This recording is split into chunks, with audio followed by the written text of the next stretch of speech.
Okay, welcome everyone to this session with our wonderful candidates for the board. Today's a special day because it emphasizes the difference between co-ops and other organizations. Only in a co-op can you elect the board of directors. There's no other grocery store in Fredericksburg where people will shop there, can become owners and elect the board, but that's what we're doing at the Fredericksburg Food Co-op. So we have three candidates running for, we have five candidates running for three open seats on the board. So what we're gonna do today is we're gonna ask each of the candidates to speak for about 3 minutes, tell a little bit about themselves, why they're running for the board, what their experiences are, what they'll bring to the board. If you've got questions, hold them until the end. There'll be a chance, write them down, don't forget them. And the people on Zoom can leave questions in the chat and Tony will ask them on your behalf. Before we started the session, we randomly pulled the names of the five candidates for the order that they would speak.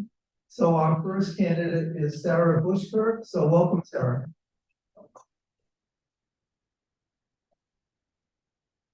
Hi, everyone. I'm really glad to be here. My name is Sarah Buskirk.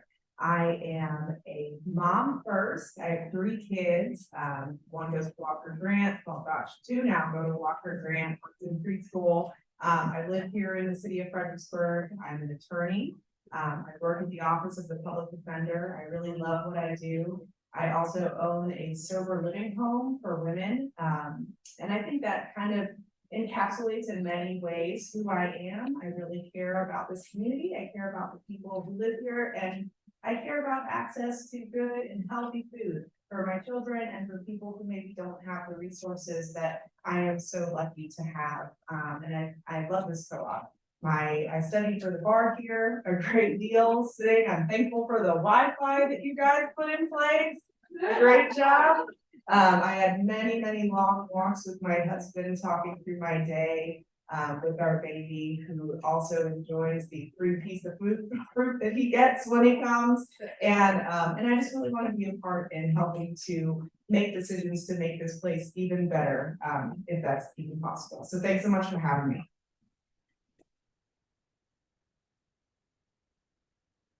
Thank you very much. Our next candidate is Valerie Thompson-Bell.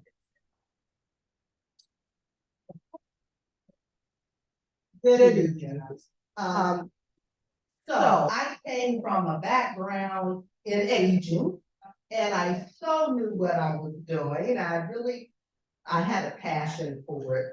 So, but 2 years ago, I totally changed, and now I'm with Virginia Department of Health. And so that takes me in a whole different direction than what I was doing. All along the way, I found that the co-op had a walking program. So I started walking with a group of folks, and all of a sudden there's one lady here, if no one knows her, her name is Gloria Lloyd, watch out for her. She said, I want to introduce you to someone. I had no idea what that was about. But the next step was that someone asking me to walk with him, and he asked me if I would fill a seat on the board that had just come open. And so I've been serving on the board here, I think since May, I think that's right. And so now I have to re-campaign, if you will. So I would love the opportunity because I've already had a taste of it. I love what the co-op is all about. And I'm all about community. I really love the way we bring people together. And so community is my background, and I've sat on several different boards in the past, and I hope that I can bring that experience here. So thank you. Thank you very much. Andre Panetta is our next candidate. Hello, everyone. It's a pleasure to be here this evening. So my name is Andre Pineda. I've been here a city resident for, I can't believe, 28 years. I'm not old Fredericksburg. I'm not new Fredericksburg. I'm in between Fredericksburg. But I'm a managing director and financial advisor with Cherry Street Partners. I've been with them for quite a while at this point. And I'm running because I really want to make sure that the food co-op is here for a long time. I mean, my background is a legal background. I practiced for almost 12 years. Many folks don't know I come from a civil rights related background in fair housing law for about 4 years, and then went on to do federal election law for almost 8, and then had a career change in 2002 and became a financial advisor, which I never dreamed that I would be, let alone 20 years later, when I first moved to the DC area. But, I'm really interested in making sure that the food co-op stays here, and we are in very good financial health. That is my background, as I mentioned, along with making sure the legalities are also followed in what I do. But I've been very involved in the community and fortunate to know many different folks, many different walks of life. I've served on many boards, been in executive director positions, et cetera. So I'm hoping to add to that experience as well. Thank you. Thank you very much. Our next candidate is Nadine El-Ghamari. Nobody can pronounce that name like that unless you've known me for a long time, so good job. All right, so like Rich said, my name is Nadine El-Ghamari. My husband and I have been in this community between Stafford and Fredericksburg for about 24 years now. It's kind of hard to believe. My background is mainly commercial banking. Today I own a luxury day spa.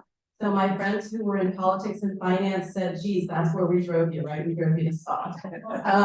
Before that, I have spent most of my career, 25-ish years, almost 25 years, serving rural cooperatives and rural America. So I've done everything from running agricultural programs in the state of Virginia, which gave me an amazing network in this community. I also worked with water, wastewater, broadband, all those wonderful things. And I think that, I think Rich and I shared the story. Once co-ops and rural America, you get a taste of it, it's just in your blood. And that's why I'm here today. I really believe in what you're doing. I actually love coming to the store. And I feel that every time I walk in, I can talk to anybody, even if I've never met them before. So there's no stranger at the food co-op, which is absolutely wonderful. I have 3 children, one's studying dentistry, one's a resident ENT, and my third one just left me, she's in the pit. So when you see me sad, it's because she just moved out and she's starting on her path. Those 2 cute little folks back there are my parents. They did not come for this, believe me, I didn't know it. We were coming from the embassy in DC, and this is as quickly as I could possibly get here. So thank you for the opportunity. It would be a pleasure, obviously, for me to be on the board. Am I good? I'm really good. All right, thank you. Thank you very much. Our 5th candidate is Cass.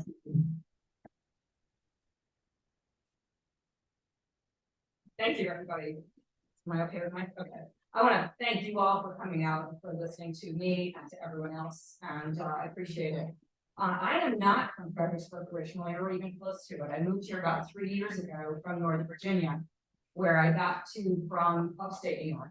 So I'm a farm girl originally. I've lived in Northern Virginia for over 20 years. My background in, generally speaking, is I've owned a construction firm for quite some time. I've also worked in not-for-profits, and I've worked in many management consulting positions as government. One of the major focuses we had there was teaching and working with our clients on governance and how to set up a program for governance and maintain it and all of that. So I think that's one of the major focuses that I had for many years, and that I think will work well, would fit well within the co-op. I have 3 children, all are grown, and 5 grandchildren. One of whom is grown as well, and the others are growing. So I've got a lot, and I have a great interest. I joined the co-op almost as soon as I moved here, as soon as I could. I strongly believe in food as medicine, food as health, food as part of the community. And I think that local is best. And I would love to be part of this and be able to help everybody grow.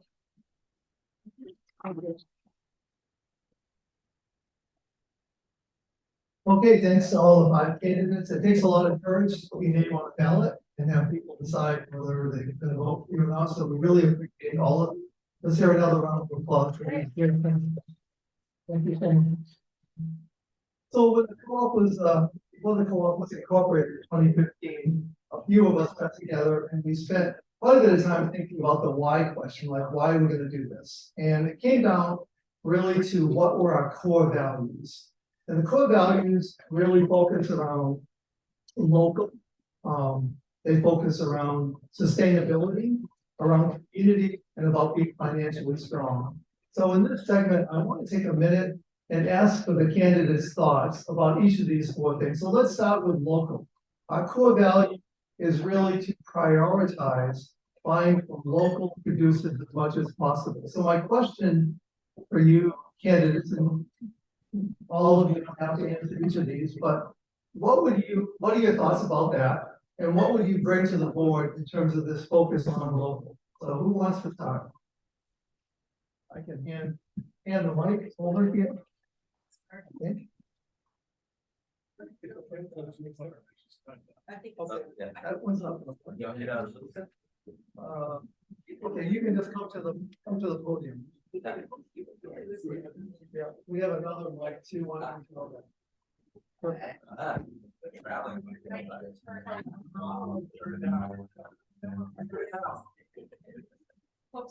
Technical difficulty there. Just one mic. Anyone else? Turn the other on, please. No, I can't turn it off. Keep asking. No. What else? Yeah. Okay, so local, for us, we've been in this community for, like I said, 23 years between Stafford and Fredericksburg. And both my husband and I think it's important to be a part of your community. Whether it's providing local food or, you know, we're also helping, with, I'm on the board of Downtown Green. I firmly believe in, I think their mission is absolutely vital. I also help with the Dairy Godmother Project because I have a personal interest in what they're doing and helping children with cancer. And I think that local is so broad, so big. I can come at it from so many different angles. So for me, local is investing in the community by being a part of it, and contributing in some way. My husband still works full time for the Department of Agriculture. So he doesn't have as much time to commit, but I volunteer him. So he ends up being dragged into a lot of things. But that's really what local means to me. It's investing in your community in any way that you can, and everyone brings something different in that. So obviously I echo that sentiment completely, but looking to the future, local sourcing is important in the ways in which that reduces our carbon footprint. And the more we can reduce trucking, the more we can bring things from a shorter distance and reduce shipping, the better the world can be on a bigger scale, you know. And I often think about what kind of future my children are really looking at, you know. And I really enjoyed, like I said, walking to this co-op, and part of that is because I know that I'm going to get things that haven't traveled super far to get here. And you know, in a micro and a macro way, I think it's just really important to think about how we can all reduce our carbon footprint, and buying local not only invests in the community that we all love and care for, but it also invests in a much broader way, and builds habits that we should all support generally.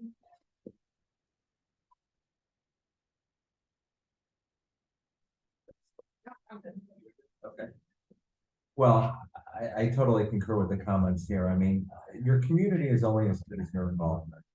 And when it comes to local, production and buying from local sources, it's just really critical. If we want to live in a sustainable, walkable, livable community, we need to support the merchants that do that. To me, that's just very, very obvious. But, I know two different worlds living in Fredericksburg. Our early years, I commuted to Washington. There were many days where I felt like just a commuter, where I didn't know my community because I was too busy going up and down the road for many years. The far greater amount of time I've spent here locally, working here, living here, I'm very fortunate. Many people know my daughter, Sophia, who's a special needs daughter, and know my son, Miguel, but that was all because of being locally connected, whether it was being the kids in the school system, whether it was knowing our neighbors. I wear many different hats, just like my peers here have been involved in many different organizations and continue to be. So I'm very much of the belief that, you know, if you want a local and energized and active community, you need to be a part of it. Okay, let's go to the second value, which is sustainability. Centering sustainability in all of our decisions. So who would like to jump into that? Maybe Pat? Sustainability, I think, ties quite tightly in the look. Because if we work with our local communities, our farmers, our bankers, or anybody that works, our grocery store to build that their wealth and build their everything that they can do, they'll bring it back to us and that'll become sustainability. And I think that's, to me, part of what, and it's contributing to that. So. So I agree that it ties in together. At my home with my life partner, we have rain barrels and compost and all of that. And yes, you know, at first I wasn't real excited, but then it becomes a way of life. And it's like, we're doing better for our grandchildren, our great grands and all of that. And so I welcome, you know, all efforts towards the sustainability of everything. And I love what you said, to have everything where you can walk to it and, you know, you intermingle as you go about your day. That's what Fredericksburg is. Okay, so community is our third value. Basically, to be a welcoming place for everyone in the community, to try to make healthy food affordable for everyone, and to never forget, you know, why we're here. So who would like to address community? Well, I was gonna say, this is personal to me because, you know, Sophia being in, you know, JM, had the opportunity to work here with her peers. She's worked with Susie and others. To me, that's really an example of how community is working together. I mean, you know, for those of us who have special needs people in our life, we go down a different path. We can't expect the same thing that many of our peers do. Like my son, it's not going to be the typical path that you graduate, you go to college, get a job, live your life. So to have places that are welcoming for Sophia and so many others, whether they're economically disadvantaged, racially, ethnically, disability, whatever it is, to have a place where you can feel a part that's welcoming, that is going to try to give you some skills and learn something, I think is really critical. That to me speaks to community, speaks to the food co-op, and just speaks to Fredericksburg and the community in general, and the surrounding area. I think that's why the city is growing, why people want to be here. And for those of us that are fortunate to live in the city, it's why we came here ultimately, right? To be able to walk, get to know our neighbors, be a part of something. So community, if you read my bio, it really is everything to me. I've been here for a little over 23 years or so. And I do call this home.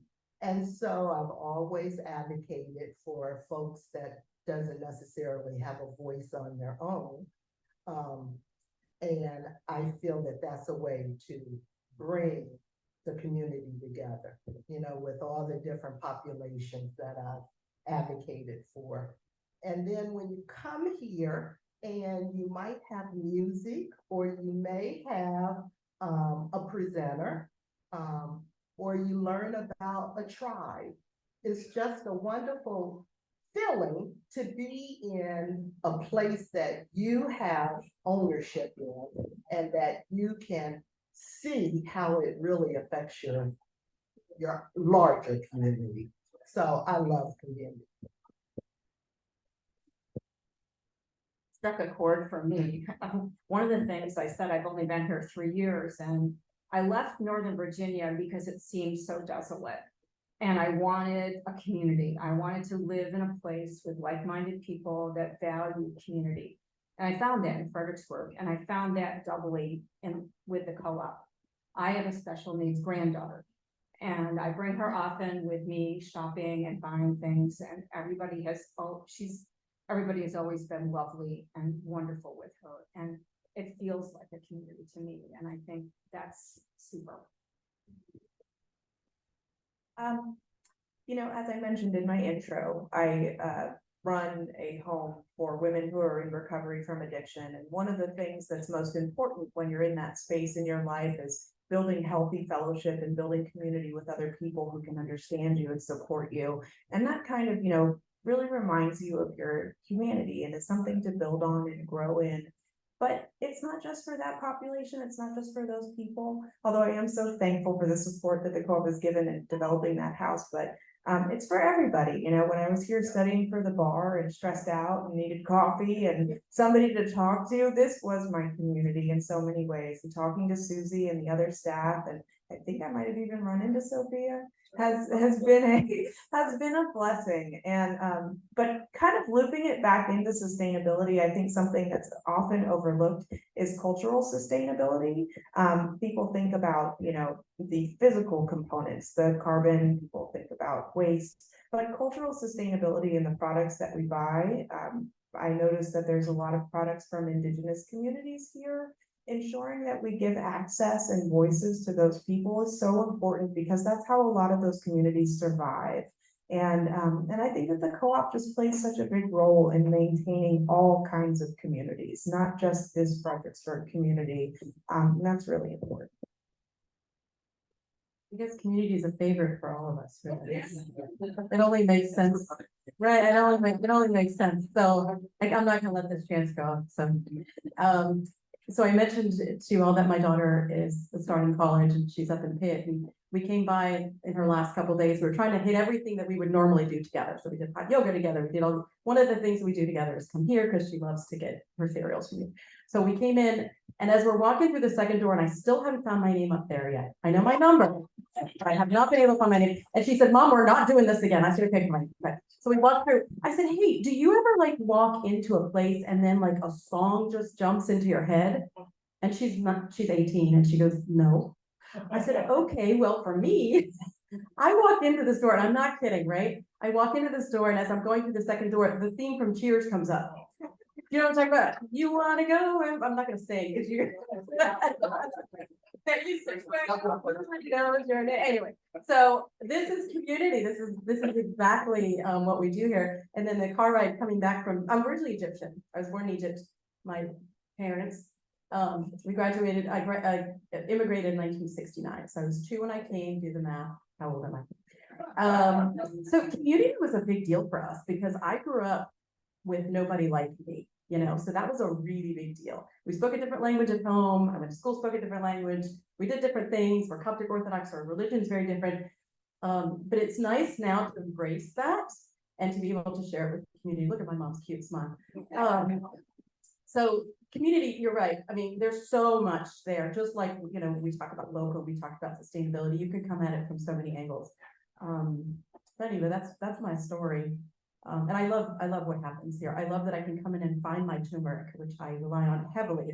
I can't go anywhere else to get turmeric. So this is great. I used to go all the way up to Northern Virginia to get it. So I love it when I see new things from different places that we all can benefit from. So very good. Perfect. Okay, great discussion. So the fourth core value is financial, because they say, no margin, no mission.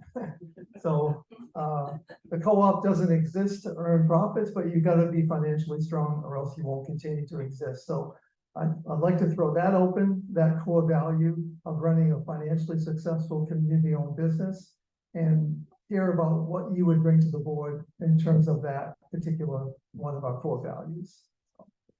So, anyone want to go first? I agree on the finance aspect of that. My first degree is in accounting, and I did accounting for a private not-for-profit when I first started out working, and realized quite fast how very important it is to keep the books straight. And I think part of good financial management is good governance.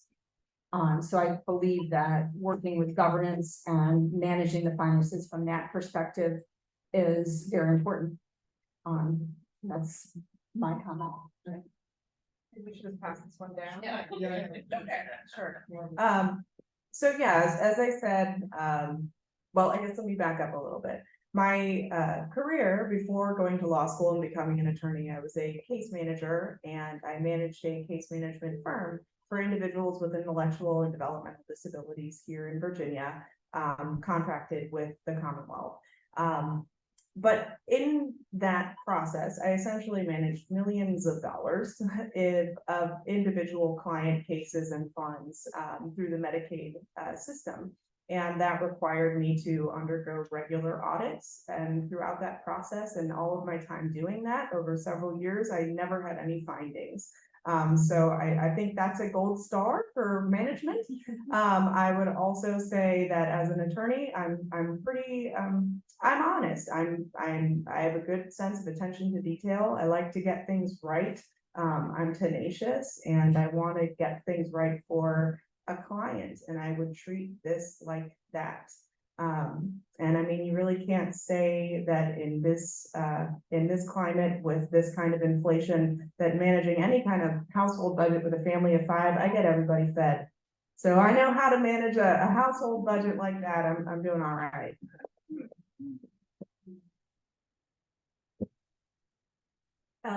My career is in commercial banking, so I look at financial statements and balance sheets in a completely different way. In addition to that, I'm running my own business now, which is doing great, thank God. We opened in the middle of COVID, so if anybody knows what that must have been like, it was a little bit scary. But being the co-op, yeah, I know, right, we were kind of doing that road together. So when I was a senior vice president for a large cooperative bank. I also worked for the Department of Agriculture, where I had a $7 billion budget and a $460 million loan portfolio. So I know banking, I know finance, I know balance sheets. And what I was going to say is, you know, when I pick up a balance sheet or when I pick up a financial statement, I look at it with 2 different sets of glasses. I'm looking at it from the very micro standpoint. I can go straight to that number and try to figure out how and why and where and all those good things. But then I can also zoom way back out and look at the whole picture. So being that I worked with a lot of nonprofits and cooperatives, they have a very different activity inside of their balance sheets. And I understand and appreciate kind of where that comes from. So I'm hoping that that expertise and that experience will really be helpful for the board. Well, you know, what I do day to day is manage people's money. So, you know, I'm aware of the expectations that people put on me and, you know, the trust and confidence that people have in ensuring that they have a decent retirement or they're planning for their children, want a business, do whatever. And I've done that for a long time. But I think what's really critical about all of that is you need the soft balance too. So, you know, having been treasurer of Big Brothers and, you know, having been on the Fredericksburg Area Museum Board, current treasurer of the Fredericksburg Free Press, the newspaper initiative we're starting locally. Those are the softer skills that you also need to bring to the table. So I'm all about the mission, but as Rich said at the beginning, the mission really is only as good as your sustainability, meaning you have to be a viable operation financially. So I think, you know, all of us are committed to do that, I'm sure with the current board as well, but it's a challenge and you need people who are business folks, legal folks, everyday folks, all of it to come together, because we need to remember what the purpose of this entity is, and that is to provide a sustainable place for people to eat and feel welcome. But bottom line, if we want it to stay here, it's gotta have good fiscal management. Okay, thank you very much. Great answers to all of these questions. So let me turn to the audience and also to the Zoom audience and see if there are any questions that any of you have. Anything anyone would want to ask? Anything on Zoom, Tony? No? Okay. All right, this is good. This is good. Yeah. Okay, good, good. So let me just turn to Gerald Anderson. Yeah, yeah. So what are your questions? What are your thoughts? You've served on the board for a long time. And so let me give you the mic.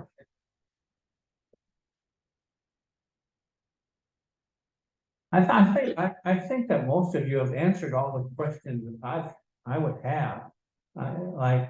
This last one was probably the most critical, and that's how to balance the finances of the organization with the mission of the organization. Obviously, we would like to go out there and give food to everybody that needs it, but we can't do that and still stay alive. So I guess I would like to know what specifically that you think you could do to get that balance in our co-op. Okay, question about balance. So I think something that I didn't mention previously, that I have experience in, that I would like to bring to the financial aspect is I have a good background in grant writing. And I've successfully obtained grants in the past, and as a nonprofit, I think we could benefit from that skill and from that resource. Oh, I'm sorry, not a nonprofit, this type of entity can benefit from that skill and resource. I'm thinking about my own plights, I apologize. But nonetheless, we can benefit from grant writing and creative financial solutions, and that's something that I'd like to look into, so. So when we talk about balance, what I feel that I would bring is the networking of people. You know, I've always been about people and making sure that they're connected if they have anything in common. And so, for instance, our first fundraiser since I've been on the board, I was able to connect our board to some folks that was able to help sponsor. And it's someone that they've been after for a while. So it's just bringing people together in space. Sure, I guess for me, what I would like to see is among some, there's a perception that the food co-op is a more, how do I phrase this? It's more for the affluent or the educated, or more of a Whole Foods type shopper, even though we don't have Whole Foods here. I would like to see that change so that the perception is that people feel that this is a place that they could shop at like they would anywhere, and make this more of a primary destination versus not. But it's a challenge because, again, you have to think about the sustainability. It's easy to say that, but you have to be able to put products on the shelf that are going to generate money to keep it going. You just can't compete against, Aldi's a multi-billion-dollar company. But, somehow weaving that together, broadening the pool of people that come, I think would be something to focus on. Since I've owned my own business, I have found a lot of value, financial value and personal value, I guess, too, in engaging with community on social media. I was not a social media person, and I've gotten to be so much of a social media person that my kids say, "Mom, this is not for posting. Like, you can take this picture, but this." So I think that that's a big part of maybe getting that message out, making people understand, like, what is our mission? If I talk to somebody who walked into the spa and said, "Hey, have you heard of the food co-op?" And it's so great when I hear them say, "Oh, I've been a member for a while." And somebody right next to them will say, "I've never heard of the food co-op, where is it?" So we've got that big, huge spectrum of folks relating to the food co-op and then not relating to the food co-op. And I think we just need to get our message out. And then hopefully we don't have to worry about so much on the financial side. We can kind of use the community to help with the balance, and we can be the sharper eye that's taking care of things inside. So that's my perspective on balance. Okay, great. Any other questions? Okay, so let me, I'm gonna ask each candidate for closing comments, and we're gonna go in the opposite direction to the opening comments. So I'm gonna start with Pat, and just maybe like 30 seconds to a minute, just like, what do you want people to remember? First of all, thank you again for taking the time. I'm kind of stuck with this, sorry. I think of the question that you asked at the very last minute, and how would we as a board continue the success of the co-op and grow the co-op and bring it to more of the community? I think that's probably the one key thing that I'd like to be very much a part of, and that reaching out. I don't do social media, but I do like to do in person and reach out and talk to people and really bring them into the community and just have it be part of it and let people know more about the co-op. Help them see that it's a great place to be. It's not just for any one group or another group. It's a really beautiful place to be. I think that's my last comment. Thank you. You caught me off guard. I should have been ready. What do I want you to know about me? I'm energetic. I don't sleep. I don't know if that's a good thing or bad thing. I'm a cancer survivor. 2 cancer surgeries and I'm going strong. And then that pretty lady back there was diagnosed 6 months after me. So, we have a totally different perspective on life now. You know, we look at it from an angle of positivity. And I think that's really what you'll see. If I'm a member of the board, I'll always try to find that perfect way to kind of come at things, even if it's bad news. It's still news. It's got to be said. So, background, energy, and positivity. So. Andre, you're next. My spot didn't change.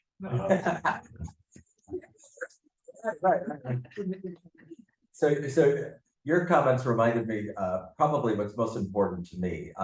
You know, I do have an eclectic background. I think most people who know me know that I don't march to the beat of the drummer that everybody else does.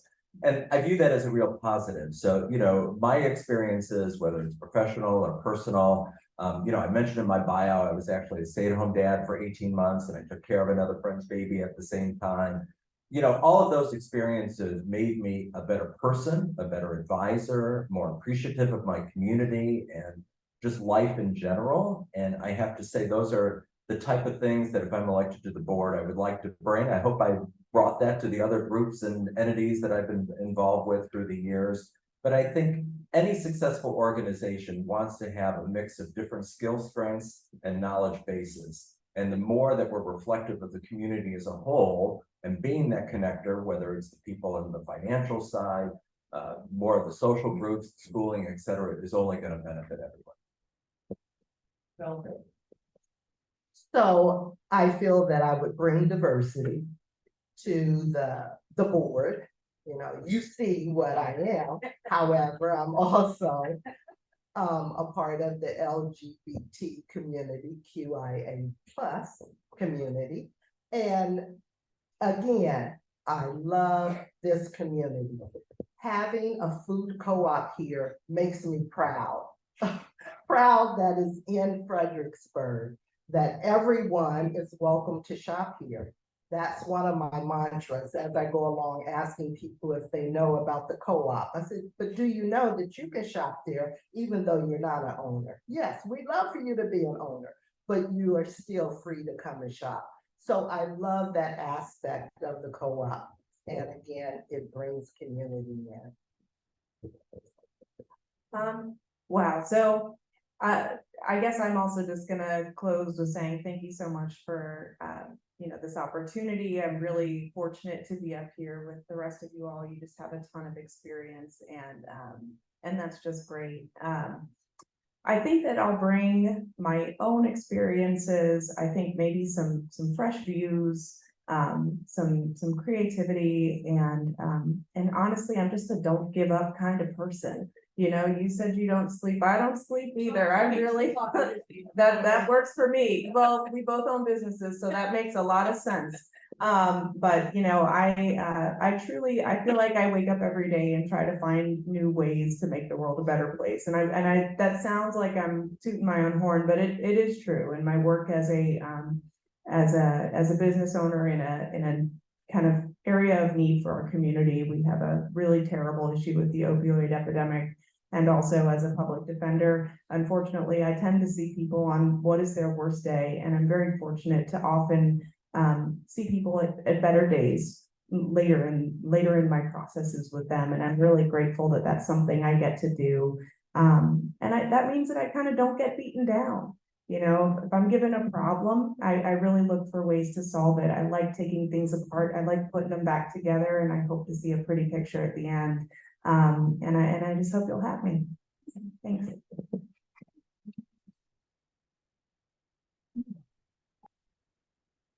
So before we close here, let me mention to everyone in the audience and on Zoom that the annual meeting is on September 17th. You'll soon be getting a ballot by email sometime early next week, Angie, I believe.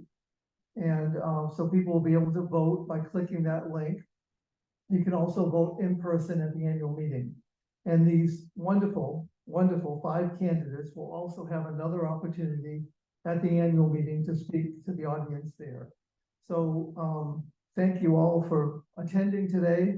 And let's take a moment to just reflect on how lucky we are to have these 5 wonderful, wonderful candidates. Thank you for putting your name forward to serve on the board. Yeah.